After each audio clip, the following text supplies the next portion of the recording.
നമസ്കാരം. Raf talk ഫുട്ബോളിലേക്ക് അവർക്കും സ്വാഗതം. വലിയ സമ്മർദ്ദത്തിലാണ് റയൽ മാഡ്രിഡിൻ്റെ കോച്ച് സാബി അലോൺസോ ഉള്ളത് എന്നെല്ലാവർക്കും അറിയാം. റയലിൻ്റെ ഡ്രസ്സിംഗ് റൂമിൽ കാര്യങ്ങൾ ശരിയായ രൂപത്തിലല്ല, പ്രശ്നങ്ങളുണ്ട്, പ്രതിസന്ധികളുണ്ട് എന്നൊക്കെ മാധ്യമങ്ങൾ പുറത്തുവിടുന്ന സമയം കൂടിയാണ്. അപ്പോൾ അദ്ദേഹം ഈ വിഷയത്തിൽ പ്രതികരിച്ചിരിക്കുകയാണ്. ഒളിമ്പിയാക്കോസുമായിട്ട് ഇന്ന് യുവേഫ ചാമ്പ്യൻസ് ലീഗിൽ റയൽ മാഡ്രിഡ് കളിക്കുന്നുണ്ട്. അതിന് മുന്നോടിയായി നടത്തിയ പ്രീ മാച്ച് പ്രസ് കോൺഫറൻസിൽ കോച്ച് സാബി അലോൺസോ പറയുന്നു, ഇത്തരം ഒരു അവസ്ഥയിലൂടെ കടന്നു പോകുന്ന ആദ്യ കോച്ചൊന്നുമല്ല ഞാൻ. റയലിൻ്റെ കോച്ചാകുമ്പോൾ അത് ഡിമാൻഡിങ് ആയിട്ടുള്ള ജോബാണെന്ന് എനിക്ക് നല്ല ധാരണയുണ്ട്. പിന്നെ താരങ്ങളുമായിട്ട് എനിക്ക് നല്ല ബന്ധമാണ്, ഞാൻ അവരെ റെസ്പെക്റ്റ് ചെയ്യുന്നുണ്ട് എന്നൊക്കെയാണ് അദ്ദേഹം പറയുന്നത്. അദ്ദേഹത്തിൻ്റെ വാക്കുകളിലേക്ക് ഒന്ന് പോവുകയാണ്. അദ്ദേഹം പറയുന്നു, റയൽ മാഡ്രിഡ് ജോബ് എന്ന് പറഞ്ഞാൽ വളരെ ഡിമാൻഡിങ് ആയിട്ടുള്ള ജോബാണ്, ദാറ്റ്സ് ക്ലിയർ. പക്ഷേ ഞാനല്ല ഇത്തരത്തിലുള്ള സിറ്റുവേഷനുകളിലൂടെ കടന്നു പോകുന്ന ആദ്യ കോച്ച്. നിങ്ങൾക്ക് അറിയാമല്ലോ ഇത്തരം സന്ദർഭങ്ങളിൽ നമ്മൾ എങ്ങനെയാണ് മുന്നോട്ട് പോവേണ്ടത് എന്ന്.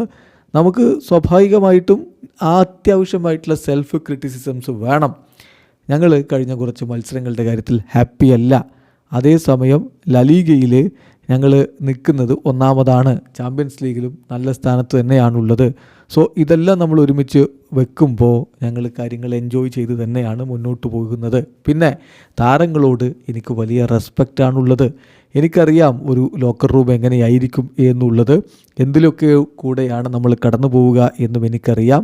അതിനെ എങ്ങനെ ഡീൽ ചെയ്യണം, അതുപോലെ തന്നെ പുറമേ നിന്ന് ഒരുപാട് നോയ്സുകളുണ്ട്, കോലാഹലങ്ങളുണ്ട്, അതിനെയും നമ്മൾ ഡീൽ ചെയ്യേണ്ടതുണ്ട്. അതിനെക്കുറിച്ചൊക്കെ നല്ല ധാരണയുണ്ട്.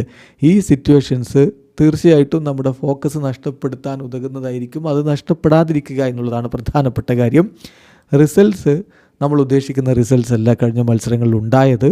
അതിന് കോൺസിക്വൻസസ് ഉണ്ടാകും എന്നും എനിക്കറിയാം. പക്ഷേ നമ്മുടെ വഴി തെറ്റിക്കാൻ ഇത്തരത്തിലുള്ള കാര്യങ്ങൾ കൊണ്ട് സമ്മതിക്കില്ല എന്നുകൂടി കോച്ച് പറയുന്നുണ്ട്.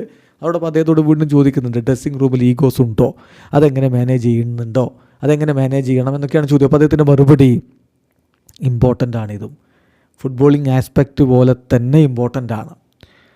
ടാക്റ്റിക്കൽ വർക്കുകൾ, ഫിസിക്കൽ ട്രെയിനിങ്, ഇതൊക്കെ പോലെ തന്നെയാണ് ഈ ഈഗോ കാര്യങ്ങളൊക്കെ മാനേജ് ചെയ്യുക എന്നുള്ളത്.